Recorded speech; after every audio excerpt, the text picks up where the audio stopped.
What's up guys, this is Anthony from Anthony's Customs, and for this review we're going to be looking at the Square Enix Play Arts Kai Dark Knight Trilogy Joker. Easily one of the best figures out of the bunch, maybe even the best out of all of them, not sure. Catwoman was pretty good, as you saw in that review. This guy is at least as good as Catwoman. Super duper good figure. I have a few complaints, minor ones, but it is almost above reproach. It's a really good figure. Before we talk about the figure in detail, I want to show you that he comes with one of the new Play Arts Kai bases, or display stages, display stands that we've been seeing. It's inside the packaging on the inside of the card, or on its own card. It's in there, it's sealed in there, so you might not want to take it out. That's up to you. He does have black blister, so you don't have to worry about it too much. On this side you can just see how to swap out his different accessories, that kind of thing. And on this side you get an idea of what the stand is going to look like. It's got the posable clips, adjustable upright, everything's clear, so it's a nice display stand. Definitely will be good in preventing figures from taking a shelf dive, but not necessary to get them to stand up, so I'm going to leave it in there for now, probably forever. As far as accessories go, well, you know what, before we do accessories, let me show you the height. Get that out of the way. He stands about 8 3/4 inches tall, maybe just a bit over. I'll show you at the end of the review how he is up against Batman to compare the sizes, but I'm going to tell you right now, it's pretty much in scale. It looks pretty good to me. Maybe he's a little bit short, but not too much. Okay, so accessories.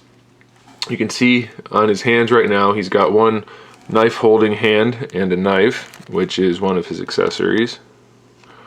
Nicely detailed. He holds it really well. Works for me. The gloves are made really well. This hand is an open hand, which I like to use to hold the playing cards that he comes with. He comes with two, and they have nice little Joker images on them, and then on the other side they have the printing of like a card, a playing card. Now the problem I have is that the playing card side is like paper that's been glued down, so that might peel off eventually, I think, but the other side's printed, so that's cool. Now they have a hand for holding them, and I'll show you that in a second, but I like to put them in between these fingers here, kind of like the way Gambit would hold the cards, and that allows you to have him hold his knife and the cards at the same time, which I think is always good to utilize all the accessories you can. Not necessary though. So he also has a playing card hand. That's not it. He has a playing card hand, which the problem I have is that it's on the same side as the knife hand. So you can't get him to do both, but as you can see, it's just a finger and a thumb pinched together for him to hold the card, which is obviously a good thing, and you can get some nice posing done with that, and it works well. Can you fit both cards in? I know that's what you're wondering. Let's see. I haven't tried it yet. I'm sure if you give it a little force, you can have him hold both cards. So that's a cool hand. I just wish it was on the other side rather than on the same side as the knife. And then he has a fist, which is fine, but not as good as a hand that holds accessories. But either way, we have those hands. So that's cool. We have 4 hands in total and 3 heads. So this head that's on him now is the standard head. Pretty good likeness. It's not exact maybe, but it's definitely good enough. The paintwork is really good. The only problem is sometimes you get a little bit of white on the hair, and that is a common problem throughout the alternate heads. But as you can see, it's just sculpted really well and painted pretty well too. So we have that head, the standard head, then we have the beat up head, where I guess this is for like the interrogation scene, which is pretty cool. Looks pretty good. Not so sure about the black here. Maybe it was black in the movie, but I have a feeling it wasn't, because why would he have black on his face? But I don't remember, so I can't say for sure that it's wrong. So we have that one. And then we have the bank robbery scene head, which is the mask, which looks really good. It's spot on, I think, the mask is. And it actually looks like a mask because it actually is a separate piece. I mean, it's not meant to come apart, but there's a nice seam where the mask is actually going over the other part of the head. So that looks really good, and they all just have a ball peg to put them on.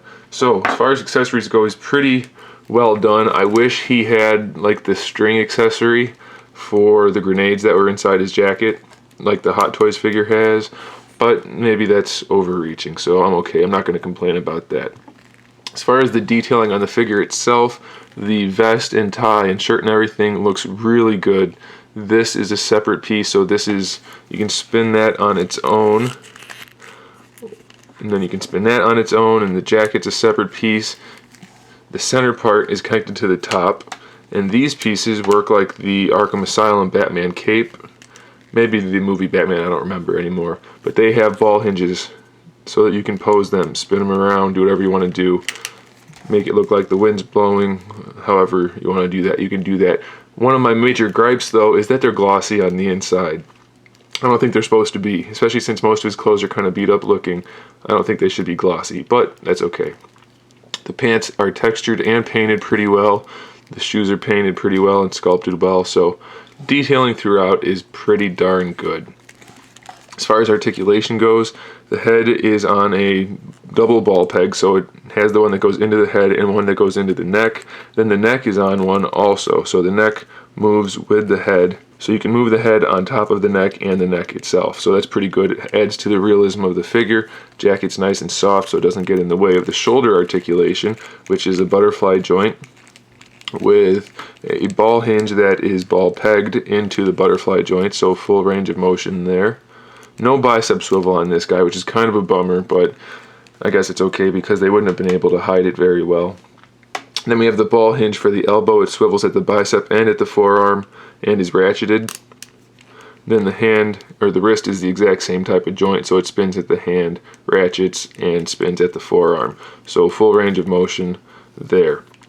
The upper torso is connected to the lower torso with a barbell or a double ball peg, so full range of motion for that, which is really nice. This spins independently.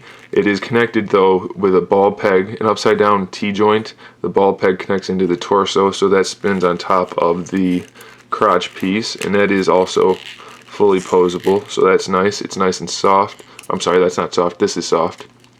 Losing my mind. The floating groin piece is soft, so it doesn't really get in the way. It hides the ratcheted ball hinges that are in the hips.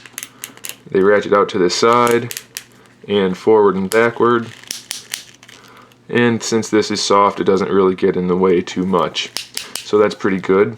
The thighs can rotate around the ball pegs a little bit, not a whole lot. He does have pretty ugly knee joints. It's not horrible if you only use the one joint, but if you use two joints, it's definitely going to look pretty ugly. I don't care for it. I mean, I guess it could be worse, but it's not good. It's definitely not as good as the Ibuki figure, the Street Fighter figure. She's got baggy pants, and hers turned out really good. I was hoping his would be the same way, but they're not. They look okay when they're straight, though, so I'm okay with it. The ankles are the same type of joints as the wrists and the elbows, so it's a ratcheted ball hinge that spins at the pant leg and in the shoe, so full range of motion. You can just rotate it to get the ankle rocker to work, or you can actually spin it and actually use the ratcheted part to be the ankle rocker, however you want to do that. So you'll get the feet posed just fine. My other complaint is that the pants are a little bit short, so you can see the joint pretty easily, and I'm assuming they did that for the sake of posability, but it does make it look a little bit toyish. I know it's a toy, but it's supposed to look real, so it would have been nice for this to be a softer plastic and for it to be longer, kind of like the Devil May Cry Dante figure. That would have been good, but it's still good enough as it is, so I'm okay with it. So that pretty much sums it up for the figure. Let's get him in a little bit of a pose just so that we can bring Batman out. He doesn't look horrible without being posed. I don't know what to do. We'll just do something quick, like he's standing there ready to take on Batman. Okay, there's Joker. He stands just fine, by the way, even though his feet are kind of small for a Play Arts figure. I know they're usually pretty stylized. This one is not. Of course, you have to, since the ankles are ratcheted, sometimes it takes a minute to find a combination that'll get the figure to stand the way you want him to, but it's not too bad.